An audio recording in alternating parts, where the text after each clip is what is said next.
जिस तरह से भारत सरकार चला रही है, मतलब भारत हमारा देश, भारत महान, जिस तरह से ये सरकारें जो चला रही है, वो कांग्रेस, बीजेपी, शिवसेना, कोई भी, अखिलेश यादव वगैरह कोई भी हो, लेकिन जिस तरह से चला रही है उस तरह से दो तीन चीजें तो बिल्कुल ही नष्ट हो गई है इस भारत से। एक तो रोजगार बिल्कुल ही नहीं है।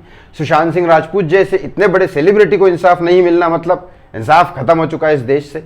और क्राइम रेट दिन ब दिन बढ़ता जा रहा है, क्योंकि रोजगार नहीं होगा, इकोनॉमी डाउन होगी, तो लोग नीचे की लेवल पे जाएंगे अपना पेट भरने के लिए या फिर रोजगार पाने के लिए, तो क्राइम करेंगे ऐसे। लेकिन हम लोग जैसे मिडिल क्लास लोग या गरीब लोग क्या करते हैं, वो सोचते हैं कि जो हमारा टैलेंट है, ऐसे टैलेंट में काम तो मिलता नहीं। देखो टैलेंट जो डांस का हमारा टैलेंट था, 17-18 साल से कोशिश कर रहे थे, उसमें काम तो मिलने से रहा ना। ये बॉलीवुड इंडस्ट्री चेंज करेंगे ना कुछ ऐसा होने वाला है।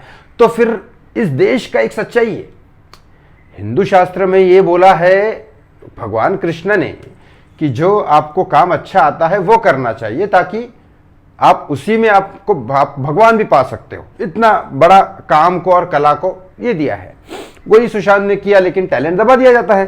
तो ऐसे देश में टैलेंट जब दबा दिया जाता है, तो मैंने सोचा ऐसे देश में वो काम करो जो आपको नहीं आता, उसी काम में सक्सेस मिलता है। जो काम आपको आता है, जिसमें आपका टैलेंट है, उसमें सक्सेस मिलेगा ही नहीं, क्योंकि आपको दबा दिया जाएगा या मार दिया जाएगा। तो मैंने एक नया काम चालू किया, ज़्यादा टाइम वेस्ट नहीं करूंगा, आपको बता दूंगा आदित्य ठाकरे के बारे में, एकनाथ शिंदे के बारे में, सब कुछ बता देंगे। मेरी शायरी सुन लो यार, प्लीज़ प्लीज़, हाँ शायरी सुन लो मेरी। और शायद दाद देना चाहूँगा, वो मेरे को इरशाद विरशाद तो आता नहीं है, पहली बार कोशिश कर रहा हूँ, पहली बार लिखा मैंने, और प्लीज़ दाद देना। गंदी राजनीति का, गंदी राजनीति का, अरे वाह वाह तो बोलो यार, थोड़ा इंकरेजमेंट तो करो कम से कम। नेता लोग नहीं, बॉलीवुड के नहीं, न्यूज़ चैनल नहीं, कम से कम जनता तो करे। गंदी राजनीति का ये भी एक परिणाम है, गंदी राजनीति का ये भी एक परिणाम है, गंदी राजनीति का ये भी एक परिणाम है। एक ही लाइन लिखा है इसलिए बार बार खींच रहा हूं, सॉरी। गंदी राजनीति का ये भी एक परिणाम है, सुशांत जैसे शिव भक्त पे भी वोट कमाना इनका काम है। सोचो, सुशांत जैसे शिव भक्त पे भी वोट कमाना इनका काम है। ये है देश की राजनीति ही। मरे हुए इंसान के ऊपर भी इनको वोट चाहिए, इंसाफ नहीं देंगे, वोट जरूर लेंगे। ये है भारत देश की सरकार, और ये भारत देश के ऑडियंस जो वोट कर देते हैं 5-5 हजार रुपए लेके। क्या बोलूं मैं इनको, आपकी कीमत इतनी डाउन हो गई, 5,000 रुपए के लिए 5 साल के लिए अपने आप को बेच देते हो आप किसी को, और वो नेता को बेच देते हो जो इतनी गंदी राजनीति खेलती है।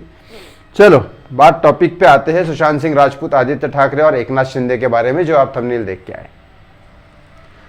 इतना सब होने के बाद एकनाथ शिंदे जी ने सुशांत सिंह राजपूत के केस के बारे में कुछ नहीं बोला, कुछ नहीं बोला। देवेंद्र फडणवीस ने एसआईटी टीम जांच कर दी, सब कुछ हुआ।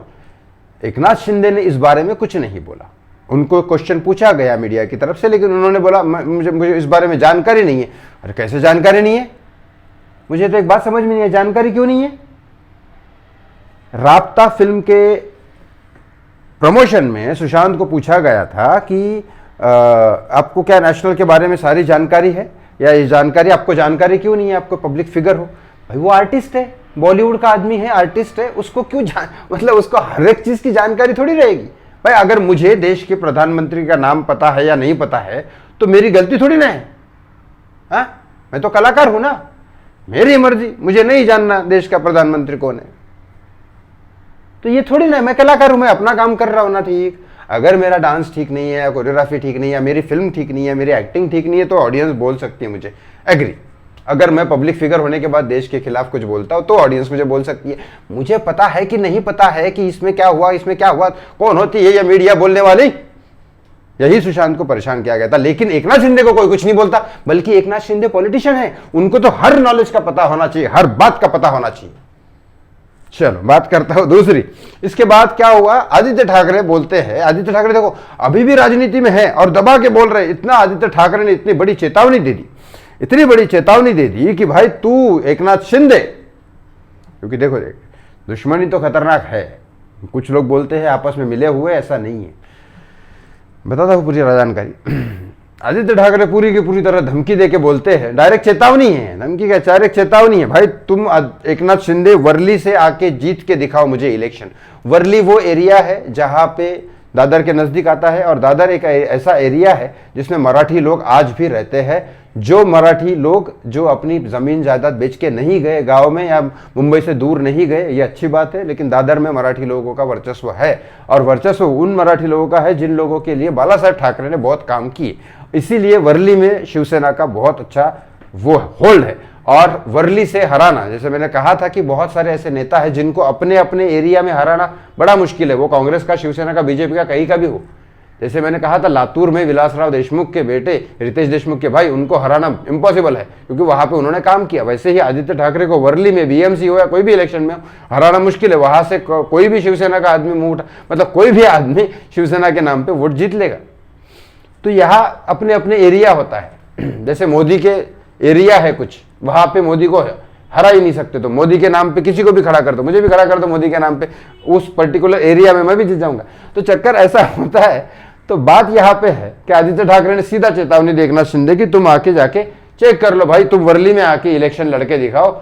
हार गया मैं तो मैं रिजाइन कर दूंगा, जिंदगी भर खड़ा नहीं रहूंगा, लेकिन तुम हार गए तो तुम जिंदगी भर खड़ा नहीं रहोगे। आदित्य ठाकरे ये चाहते हैं कि एकनाथ शिंदे वहां पे आए और लड़े। ऑफकोर्स नहीं होगा ये, क्योंकि एकनाथ शिंदे को भी पता है कि वहां आदित्य ठाकरे को नहीं हरा सकते। एकनाथ शिंदे इसके बारे में कुछ नहीं बोलते। जो साला सीएम की सीट पे होता है ना, वो चुप रहता है। मुझे समझ में नहीं आती ये बात।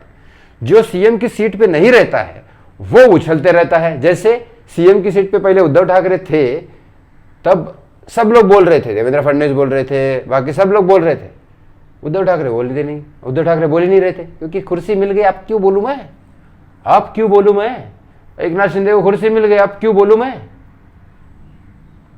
बीएमसी के इलेक्शन इसलिए इंपॉर्टेंट है क्योंकि बीएमसी इलेक्शन जो जीतेगा वो, उसके पास बहुत ज्यादा पैसा आएगा, और जिसके पास पैसा आएगा वो इलेक्शन जीत जाएगा 2024 का। और 2024 का इलेक्शन अगर मुंबई महाराष्ट्र में अगर